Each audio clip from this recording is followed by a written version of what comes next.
नमस्कार साथियों, आज के इस वीडियो में हम बात करेंगे एक और नया लेसन प्लान की, जो कि है पर्यावरण अध्ययन अर्थात ईवीएस की है। कोई प्रकरण है, कोई देता है अंडे, कोई देता है बच्चे, जो कि कक्षा दूसरी की है। यहाँ पर मेंशन नहीं किया गया है। लेसन प्लान लिखने के लिए सबसे पहले हम करेंगे ऊपर अपने विद्यालय का नाम लिखेंगे, जो कि प्रयोगशाला विद्यालय आपको प्राप्त हुई उसका नाम लिखेंगे। जैसे कि सामने राजकीय मध्य विद्यालय दामोदरपुर लिखा हुआ है। उसके बाद छात्राध्यापक का नाम यानी कि आपका नाम होगा, जैसे कि आपको ऊपर रंजन कुमार सिंह दिख रहा है। उसके बाद अनुक्रमांक लिखेंगे जो कि आपके महाविद्यालय द्वारा प्राप्त अनुक्रमांक होगा। उसके बाद कक्षा, जो कि चौथी कक्षा की है, विषय, दिनांक, वर्ग, चक्र, अवधि, प्रकरण। ये सब लिखने के बाद हम लिखेंगे समान उद्देश्य। समान उद्देश्य है कि छात्रों में वैज्ञानिक दृष्टिकोण का विकास करना, छात्रों में विषय के प्रति रुचि जागृत करना, और 3 नंबर है कि छात्रों को तार्किक बनाना। समान उद्देश्य के बाद की बात करें तो विशिष्ट उद्देश्य आता है। विशिष्ट उद्देश्य लिखेंगे 1 नंबर की बच्चे विभिन्न प्रकार के जीव जंतुओं के बारे में जान सकेंगे। अंडे में बच्चे देने वाले के आधार पर जीव जंतु का वर्गीकरण कर सकेंगे। 3 नंबर में आते हैं एक या एक से अधिक अंडे या बच्चे देने के आधार पर वर्गीकृत कर सकेंगे। विशिष्ट उद्देश्य के बाद आते हैं अधिगम प्रतिफल की ओर। तो अधिगम प्रतिफल हम लिखेंगे अंडे और बच्चे देने वाले जीव जंतुओं को सूचीकृत एवं वर्गीकृत करते हैं। और 2 नंबर अधिगम प्रतिफल हमें प्राप्त हुआ कि एक या एक से अधिक अंडे एवं बच्चे देने वाले जीवों की सूची बनाते हैं तथा उनका वर्गीकरण करते हैं। 3 नंबर की बात करें तो जीव जंतुओं के प्रति संवेदनशील दिखाने हैं। और अधिगम संकेतक की बात करें तो बच्चे विभिन्न प्रकार के जीवों का नाम सूचीबद्ध करते हैं, अंडे एवं बच्चे के आधार पर जीवों को वर्गीकृत करते हैं। और 3 नंबर की बात करें तो एक अंडा और अनेक अंडे देने वाले जीवों को वर्गीकृत करते हैं। अब पूर्व ज्ञान की बात करें तो पूर्व ज्ञान में 1 नंबर पॉइंट होगा कि विषय वस्तु पाठ के किन किन इकाइयों से जुड़ा हुआ था। विषय वस्तु पाठ 17 के तरह तरह के पक्षी से जुड़ा हुआ है। और 2 नंबर क्या विद्यार्थी पूर्व ज्ञान की समझ रखते हैं, तो हाँ, कुछ विद्यार्थी पूर्व ज्ञान की समझ रखते हैं कि प्रत्येक कक्षा में कुछ ना कुछ विद्यार्थी होते हैं जो पूर्व ज्ञान की समझ रखते हैं, यानी कि टॉपिक को पहले से कुछ न कुछ जानते हैं। उसके बाद हम बात करेंगे सहायक सामग्री यानी कि टीएलएम के आसपास के पशु पक्षी के बच्चों या अंडे का उदाहरण देकर और उसे रूबरू करवाकर हम समझाएंगे। शिक्षण विधि की बात करें तो प्रश्नोत्तर विधि, समूह चर्चा विधि, एकल चर्चा विधि तथा पाठन लेखन विधि का यहाँ प्रयोग करेंगे। प्रस्तावना लिखने के लिए सबसे पहले ऊपर क्रम संख्या लिखेंगे, उसके बाद छात्राध्यापक क्रिया और छात्र का प्रत्युत्तर लिखेंगे। तो 1 नंबर इसके टॉपिक की प्रस्तावना शुरू करने के लिए 1 नंबर प्रस्तावना प्रश्न लिखेंगे कि जीव जंतु अपना संख्या कैसे बढ़ाते हैं। तो बच्चा देकर, अंडा देकर, ये छात्र की प्रतिक्रिया होगी या छात्र का उत्तर होगा। अंडा देने वाले जीवों का नाम बताए तो अंडा देने वाले जीव जो कौन कौन से होते हैं, बच्चे उसका नाम बताएंगे, जैसे कि मुर्गी, मच्छर, कछुआ, बत्तख, कौवा, कोयल। उसके बाद बच्चे देने वाले जंतु के नाम बताए तो वो भी बताएंगे, कुत्ता, चूहा, बिल्ली, गाय, भैंस, आदमी।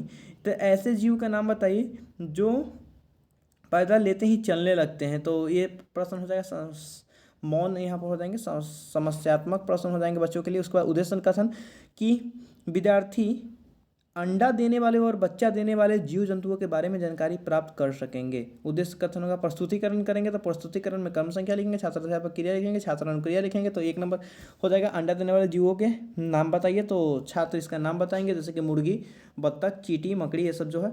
उसका बच्चा देने वाले जंतुओं का नाम बताइए, तो आदमी, भैंस, गाय, बकरी। छात्र इसका अनुक्रिया देंगे। उसके बाद 3 नंबर की बात करते हैं अंडा देने वाले जानवर मुर्गी, शुतुरमुर्ग, मछली, सांप, मगरमच्छ, कबूतर, बगुला, कौवा आदि है। एक बार में एक अंडा देने वाले जीव गिलमाट और रेबिल है तथा बच्चा देने वाले जानवर मनुष्य, गाय, कुत्ता, बिल्ली आदि। गाय, भैंस और बकरी का बच्चा जन्म के तुरंत बाद ही चलने लगता है।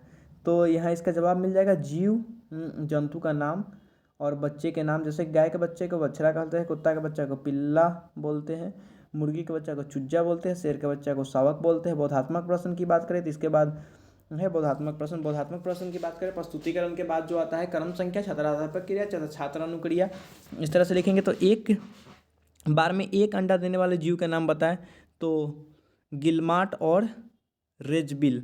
एक बार में अनेक अंडे देने वाले जीव का नाम बताएं तो मछली, मेढक, सांप, कबूतर जो होते हैं एक बार में बहुत से अंडे देते हैं। जो कि बोधात्मक प्रश्न जब छात्र को आप पढ़ाइएगा तो उससे जो उसको ज्ञान प्राप्त होगी उसके आधार पर आप जो प्रश्न पूछिएगा तो उसका जवाब दे पाएंगे। उसके बाद आता है विकासात्मक क्रिया। विकासात्मक क्रिया में क्रम संख्या और छात्राध्यापक क्रिया छात्रानुक्रिया, इस तरह से एक खंड बनाएंगे। उसमें 1 नंबर में लिखेंगे कुछ जीव अंडे न देकर सीधे बच्चे को जन्म देते हैं। आपने आसपास में ऐसे बहुत से जीव जंतु और उनके बच्चे को देखा होगा, उनके नाम बताइए। तो गाय, भैंस, बकरी, मनुष्य, सुअर, चूहा, कुत्ता, बिल्ली। अंडा देने वाले जीवों के नाम बताइए। तो कबूतर, मोर, कौवा, कोयल, बत्तख, गौरैया।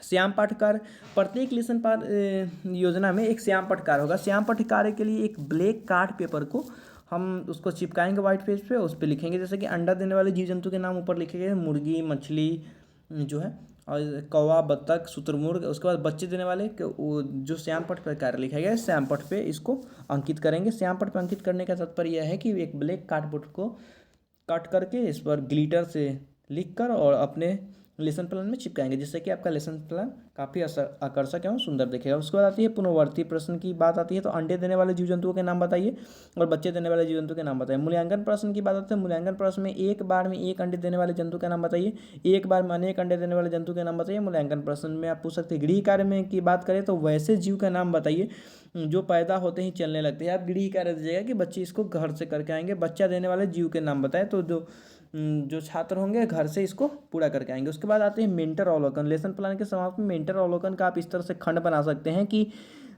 जो है आप स्क्रीन पे सामने देख रहे होंगे, ये मेंटर के लिए होता है, लेकिन आपका लेसन प्लान गृह कार्य तक ही समाप्त होता है। और अंत में आप एक बार इसको लेसन प्लान को देख लीजिएगा। अगर आपको ये वीडियो अच्छी लगी हो तो कृपया करके इस वीडियो को शेयर करें, चैनल को सब्सक्राइब करें, बेल आइकन को प्रेस करें और रेगुलर अपडेट के लिए कमेंट भी करें। इस चैनल पे और नए नए वीडियो अपलोड होते रहेंगे जो कि लेसन प्लान से संबंधित होगी। और कुछ विशेष सुझाव के लिए अपना बहुमूल्य कमेंट कृपया करें कमेंट बॉक्स में कीजिए। धन्यवाद। जय हिंद, जय भारत।